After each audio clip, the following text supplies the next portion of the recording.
শুভ গণেশ চতুর্থী। সবাইকে জানাই আন্তরিক অভিনন্দন ও ভালোবাসা। গণেশ পুজোটি ছিল আমাদের এক আত্মীয়ের বাড়িতে। আমরা সবাই উপস্থিত ছিলাম সকাল থেকে রাত অবধি। এখন সবাই অঞ্জলি দিচ্ছে। আর দেখো, আমার মেয়ে সমানে ওর বৌদিকে অঞ্জলি দেওয়ার সময় ডিস্টার্ব করছে।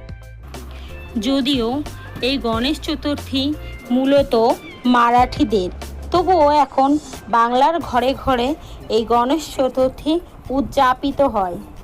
তো আছে যে শিব ও পার্বতীর পুত্র গজানন গণেশ হিন্দুদের বুদ্ধি, সমৃদ্ধি ও সৌভাগ্যের সর্বোচ্চ দেবতা।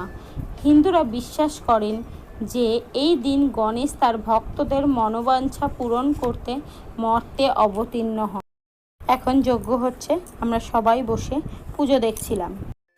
পুজো শেষ হতে প্রায় 2টো বেজে গেছিল। পুজো শেষ হয়ে বাড়ি এসে কিছু তোলা ছবি।